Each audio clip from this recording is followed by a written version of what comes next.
Hello students, मैं Mithilesh Gupta, associate professor political science, government college Karauli. आज हम राजनीति चिंतन के क्षेत्र में मनु के योगदान का अध्ययन करेंगे। यहाँ हम देखते हैं कि मनु प्राचीन भारतीय राजनीतिक विचारक हैं और प्राचीन भारतीय राजनीतिक और सामाजिक चिंतन में मनु का स्थान अत्यधिक महत्वपूर्ण है। वे पहले ऐसे विचारक हैं जिन्होंने अराजकता का अंत कर शासन की प्रतिष्ठा पर बल दिया और शासन के गुणों की व्याख्या की। मनु के दर्शन के महत्व को या विचारों के महत्व को बताते हुए डॉक्टर केवल मोटवानी ने लिखा है मनु के बारे में कि मनु किसी एक राष्ट्र व जाति के ना होकर संपूर्ण विश्व के हैं। उनकी शिक्षाएं किसी एक पृथक समुदाय, जाति या संप्रदाय के लिए नहीं अपितु समस्त मानवता के लिए हैं। वे समय की सीमा लांघकर मानव के चिरंतन तत्व से संबंध रखने वाली हैं। तो यहाँ पर हम मनु के द्वारा व्यक्त विचारों की अध्ययन करेंगे। मनु ने राजनीति विज्ञान के क्षेत्र में, राजनीतिक चिंतन के क्षेत्र में उनकी महत्ता क्या है, उनके चिंतन का महत्व क्या है। पहली जो महत्वपूर्ण देन है राजनीतिक चिंतन के क्षेत्र में वो है राज्य की उत्पत्ति के दैवीय सिद्धांत, लेकिन राजा की सीमित सत्ता का प्रतिपादन। पहला जो उन्होंने विचार दिया है, उन्होंने राज्य उत्पत्ति के कौन से सिद्धांत, दैवीय सिद्धांत का उन्होंने समर्थन किया, लेकिन शासन की निरंकुशता का उन्होंने कहीं भी समर्थन नहीं किया। मनु कहते हैं कि ब्रह्मा ने कई देवताओं के नित्य अंश को लेकर राजा की सृष्टि की, किंतु मनु ने राजा की दिव्यता के विचार को राजा से नहीं अपितु किससे जोड़ दिया, राज्य के साथ जोड़ दिया। उन्होंने जो दैवत्व की जो भावना है वो राजा प्रजा के प्रति व्यवहार में अपने दैवीय कर्तव्यों को समझे और धर्मानुकूल आचरण करे, इस बात से जोड़ा। इस प्रकार मनु द्वारा जो दैवीय उत्पत्ति की धारणा जो है वो निरंकुश राजतंत्र का समर्थन करने की बजाय राजा को धर्म एवं सदाचरण के नियमों में बांधने वाली धारणा बन गई। तो यहाँ हम देखते हैं कि उन्होंने राज्य के दैवीय उत्पत्ति के सिद्धांत की बात कही, लेकिन कहीं भी उन्होंने राजा की निरंकुशता की बात नहीं की है। राजा के दैवीय दायित्वों की बात कही है और राजा की सीमित सत्ता का प्रतिपादन किया है। दूसरी जो राजनीतिक चिंतन के क्षेत्र में उनकी महत्वपूर्ण देन है वो है संप्रभुता, राजधर्म और राष्ट्रीयता जैसे प्रश्नों की विवेचना। मनु ने संप्रभुता, राजधर्म, राष्ट्रीयता जैसे जो वर्तमान में हम देखते हैं आधुनिक प्रश्न हैं, उनकी जो विवेचना इतने प्राचीन समय में भी की। पाश्चात्य दार्शनिक उस समय उन प्रश्नों की कल्पना भी नहीं कर सकते थे। सामान्य प्रशासनिक व्यवस्था, कर व्यवस्था, न्यायिक प्रशासन, वैदेशिक नीति, दूत व्यवस्था, युद्ध आदि के संबंध में मनु ने जिन सिद्धांतों का प्रतिपादन किया है वो सिद्धांत आज भी इतने यथार्थ हैं, उत्कृष्ट हैं कि आधुनिक राज्य अगर उन सिद्धांतों पर आचरण करे तो क्या हो, लोक कल्याणकारी राज्य के आदर्श को प्राप्त किया जा सकता है। तो इस प्रकार उन्होंने उनके जो संप्रभुता संबंधी विचार हैं, राजधर्म संबंधी विचार हैं, राष्ट्रीयता संबंधी जो विचार हैं, वो भी राजनीतिक चिंतन के क्षेत्र में एक महत्वपूर्ण देन है। संप्रभुता के संदर्भ में उन्होंने क्या कहा है कि जो धर्म और दंड दोनों मिलकर के संप्रभुता का आधार बन जाती हैं। किस तरह से कि राज्य की स्थापना धर्म की स्थापना के लिए हुई है और धर्म की शक्ति को व्यवहार में लागू करने के लिए दंड आवश्यक होता है और दंड में भी अन्य तीन बातें मिलकर के जो है वो उसको नैतिकता, एक संस्थागत आधार और एक विधायी शक्ति मिलकर जो है उसको संप्रभुता प्रदान करती है। यहाँ हम देखते हैं मनु ने राज्य को राज्य के सावयव स्वरूप को स्वीकार किया है और राज्य के 7 अंगों का चित्रण किया है। राज्य को क्या बताया है? सप्तांग बताया है। तो इस तरह से उन्होंने जो आधुनिक प्रश्न हैं उनके राजनीतिक क्षेत्र में उनके संदर्भ में भी अपने महत्वपूर्ण विचार व्यक्त किए हैं।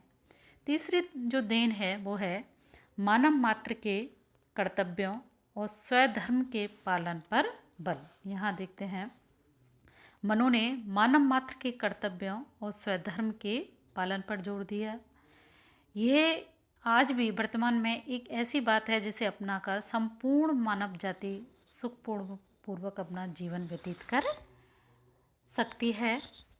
और इसमें सभी वर्गों के व्यक्तियों के कर्तव्यों की व्याख्या की गई है कि जो प्राचीन समाज क्या था, मनुस्मृति का समाज जो है 4 वर्गों ब्राह्मण, क्षत्रिय, वैश्य, शूद्र 4 वर्गों में बटा हुआ था और प्रत्येक वर्ग के लिए जो कर्तव्य निर्धारित थे उन्होंने उन कर्तव्यों की पालन की बात कही। स्वकर्तव्य के पालन को सबसे महत्वपूर्ण स्थान उन्होंने प्रदान किया। अगला जो योगदान है उनका वो है विधि प्रणेता, दंड और न्याय व्यवस्था के जनक। यहाँ देखते हैं मनु जो है संभवतः मानव जाति के प्रथम विधि प्रणेता थे। किस प्रकार? उन्होंने मानव विज्ञान को समझकर मानव जीवन के नियम प्रस्तुत किए जिसे अपनाकर सुव्यवस्थित जीवन व्यतीत किया जा सकता है। यहाँ हम देखते हैं मनु ने प्राचीन भारत की दंड और न्याय व्यवस्था का जो आधार है वो क्या है? मनु के विचार ही हैं। मनु ने दंड व्यवस्था और न्याय व्यवस्था का विस्तृत विवेचन किया। मनु से पहले देखते हैं समाज में क्या था? अराजकता की स्थिति थी और मनु की मनुस्मृति जो है उसमें दंड का जो विधान दिया गया है वो संपूर्ण समाज में व्यवस्था स्थापित करने के लिए दिया गया है। मनुस्मृति पहला ग्रंथ माना जाता है जो संपूर्ण समाज में सुव्यवस्था स्थापित करने के लिए नियम देती है। यहाँ देखते हैं मनु ने दंड का विस्तृत विवेचन जो है मनुस्मृति में किया है और उनके अनुसार दंड का 3 अर्थों में उन्होंने प्रयोग किया है। राज्य की संप्रभुता शक्ति, सेना के दूसरा सेना के अर्थ में, तीसरा अपराधी को दी जाने वाली सजा के रूप में। मनु क्या कहते हैं? प्रभु ने या ईश्वर ने पहले दंड की रचना की, उसके बाद राजा का सृजन किया। प्रभु ने राजा को दंड शक्ति सौंपी है व दंड को राजा, धर्म संस्थापक, प्रजा रक्षक कहा है और मनु ने यहाँ दंड को उचित प्रयोग पर बल दिया है। वो कहते हैं कि उसका दुरुपयोग जो है प्राणी मात्र का नाश करता है और स्वयं राजा का भी पतन कर देता है। मनुस्मृति ने मनु ने 4 प्रकार के दंड की बात कही है। दंड कितने प्रकार के होते हैं? 4 प्रकार के दंड, वाक दंड, धिक दंड, अर्थ दंड और चौथा है शारीरिक दंड या भौतिक दंड हम जिसे कह सकते हैं। और मनु ने अपराधी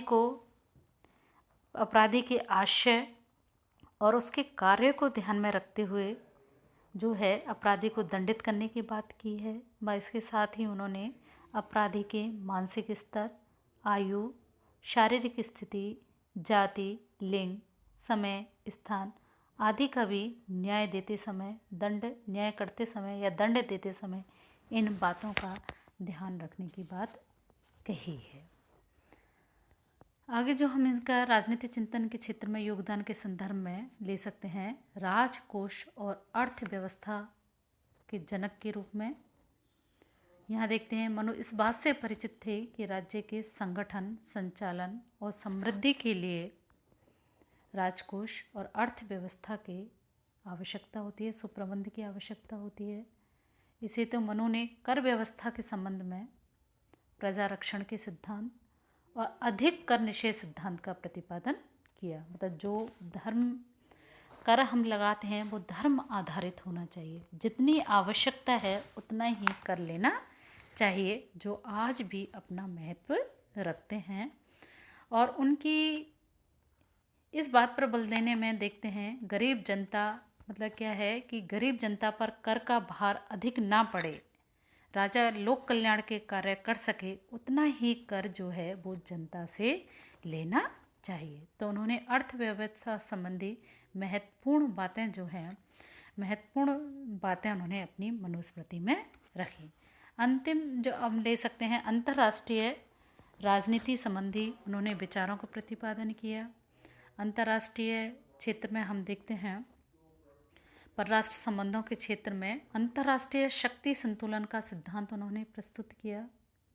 मनु द्वारा प्रतिपादित षाटगुणय नीति, मंडल सिद्धांत, उपाय आज भी किसी भी देश की विदेश नीति के महत्वपूर्ण सिद्धांत हैं।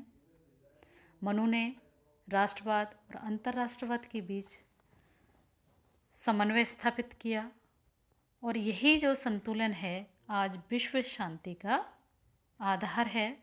और उन्होंने युद्ध को अंतिम विकल्प के रूप में अति आवश्यक होने पर ही अपनाने का सुझाव दिया और प्रजाजन की कम से कम हानि हो इस तरह की नीति को अपनाने की उन्होंने बात रखी। मनु की युद्ध नीति संबंधी जो विचार हैं उन्हें अंतर्राष्ट्रीय राजनीति के क्षेत्र में प्रमुख स्थान प्रदान करते हैं।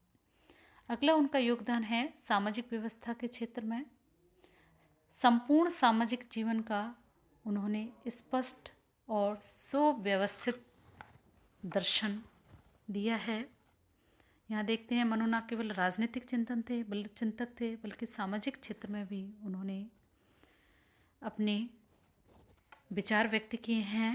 उन्होंने भारतीय समाज को वर्ण व्यवस्था और आश्रम व्यवस्था प्रदान की, स्त्री पुरुष के एक दूसरे के प्रति कर्तव्य निश्चित किए तथा स्त्री पुरुष के बीच संपत्ति के विभाजन का प्रक्रिया भी निर्धारित की, नियम बनाए से। तो मनु ने सामाजिक व्यवस्था में स्त्रियों के हितों की रक्षा की बात कही।